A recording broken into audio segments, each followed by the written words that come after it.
अनाथालय में रहने वाले बच्चे जो शायद हर रोज खुद को तन्हा महसूस करते हैं। एक रोज उन बच्चों के चेहरे की उदासी देखी तो ठान लिया कि इनका अकेलापन दूर करने की कोशिश करूंगी। उन बच्चों को खुशी देने की सोच ने आकार दिया सोच फाउंडेशन को। उत्तर प्रदेश के फतेहपुर की रहने वाली अनामिका सोनी फिलहाल कर्नाटक के मैसूर में रहती हैं। घर में माँ को लोगों की मदद करते देखती थी तो वहीं से कुछ बेहतर करने की सोच बना डाली। मेडिकल कैंप से लेकर गरीबों को खाना खिलाने तक अनामिका और उनकी टीम कई सारे काम करती है। लेकिन अनामिका की असल कहानी शुरू होती है कोरोना वायरस की वजह से लगाए गए लॉकडाउन से। हमें कुछ लोगों के माध्यम से पता चला कि कुछ लोग परेशान हैं, हम उन तक पहुंचे और हमने देखा कि ज्यादा संख्या में वहां महिलाएं थी। तो हमने सोचा कि हम उनकी कैसे मदद करें, क्योंकि काम काज की वजह से उनके परिवार वाले दूसरी जगह में फंसे हुए थे। किसी के पिता, किसी के भाई, किसी के बेटे अलग अलग राज्यों में, अलग अलग शहरों में लॉकडाउन की वजह से फंसे हुए थे और आ नहीं पा रहे थे और किसी तरह का कोई आमदनी नहीं थी। तो हमने उनको मास्क बनाने का रोजगार दिया, जिससे वो डेली 250-300 रुपए कमा लेती हैं और लोगों तक अपने घर को आराम से चला पाती हैं। इससे हमने 250-300 महिलाएं इससे जोड़ी। हमने कई जिलों में, मैसूर से लेकर हमने कानपुर, फतेहपुर, लखनऊ, हमने लोगों को जोड़ा और 250-300 करीब महिलाएं इससे जुड़ी। लॉकडाउन में अनामिका को पता लगा कि कुछ गरीब लोग भूख से परेशान हैं। अनामिका उनके पास पहुंची और उनमें शामिल महिलाओं को आत्मनिर्भर बनाने का बीड़ा उठा लिया।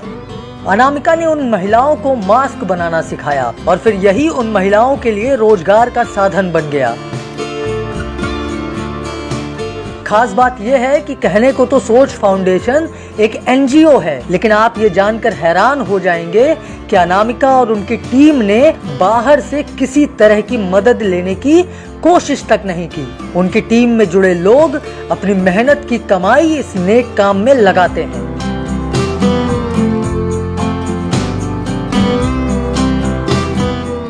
अनामिका और उनकी टीम यही नहीं रुकी। मास्क के बाद अनामिका ने महिलाओं को सैनिटरी पैड के बारे में जागरूक करना शुरू किया। अपनी इस कोशिश को अनामिका ने नाम दिया स्त्री केयर। अनामिका के स्त्री केयर सैनिटरी पैड की पैकिंग से लेकर मार्केटिंग तक गांवों के समूहों से जुड़ी महिलाएं ही करती हैं। इससे न सिर्फ महिलाओं को रोजगार मिल रहा है, बल्कि इससे गांव की महिलाओं में सैनिटरी पैड्स को लेकर जागरूकता भी बढ़ रही है। तो आइए सुनते हैं अनामिका सोनी की पूरी कहानी उन्हीं की जुबानी। हर इंसान किसी न किसी से कुछ सीखता है। मैंने सेवा भाव अपनी माँ से सीखा। मेरी माँ इससे 20 सालों से इस क्षेत्र से जुड़ी हुई हैं, जो अक्सर लोगों की मदद करती हैं और लोगों को खाना प्रोवाइड करवाती हैं, गरीब लोगों की मदद करती हैं, अलग अलग संस्थाओं से जुड़कर वो लोगों की मदद करती। तो मैं उनको देख के वही मेरी प्रेरणा है।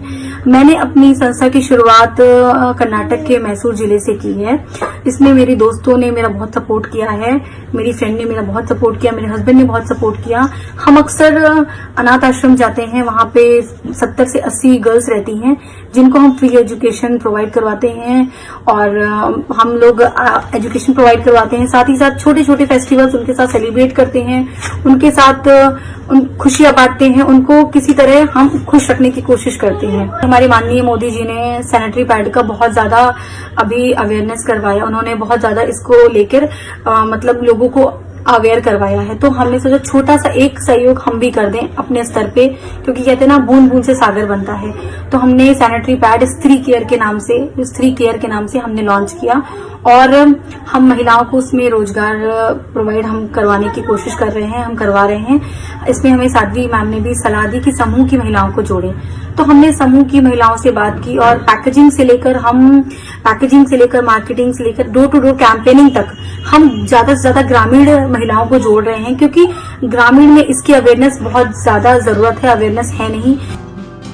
भारत की महिलाओं को आत्मनिर्भर बनाने की इस मुहिम में शामिल हर शख्स को एनबीटी ऑनलाइन सलाम करता है।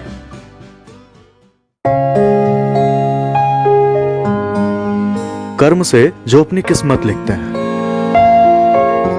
भीड़ में वो कुछ अलग दिखते हैं। उनकी लगन लोगों का यकीन है। यह आत्मनिर्भर भारत है। यहां मेहनत से चमकती जमीन है। आत्मनिर्भर कर्मवीरों की कहानी।